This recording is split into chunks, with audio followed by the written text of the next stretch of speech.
Anyway, I was talking about funny machinist stories, but here is the one that in all the time that I worked as a machinist, this in all shops, this tops them all. And we laughed about it still now. Decades later, we still laugh about it. But in a Cascade Mold and Die in Portland, a guy, Glenn, who later had his own shop, he busted out, but he was sitting bullshit for unbelievable amounts of time.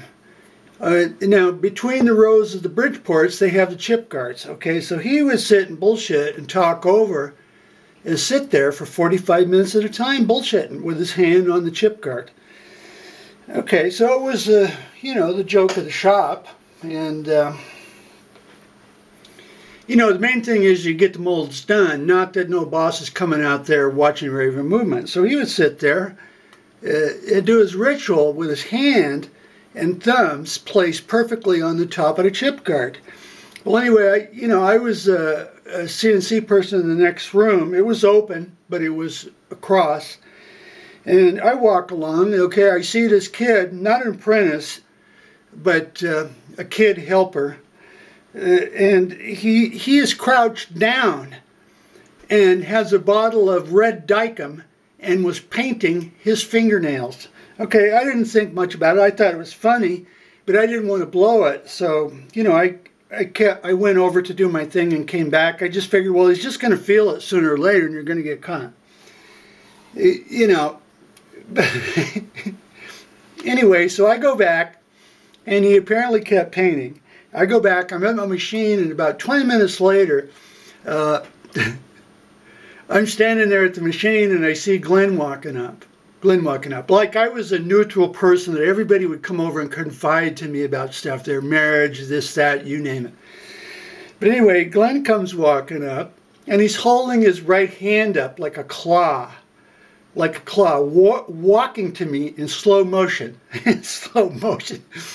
Okay, now I thought he would just think it was great. There's a funny joke.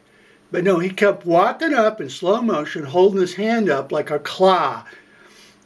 And his fingernails and his thumb were absolutely perfectly painted, perfect, like at a dermatologist.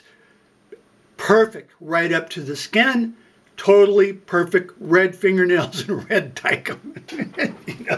So he comes walking up and he says, this is what some people here have the time to do. Okay, now that made it all better because he wasn't joking. He was upset. This is what some people here have the time to do with their spare time. The whole thing was, he was standing there bullshitting for the kid to paint his fingernails red with red Dykem. I don't mean sloppy.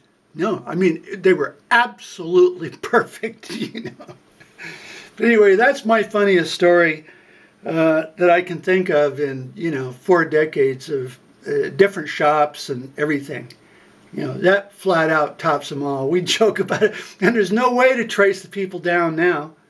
There's no way. It's just a great memory. Great memory.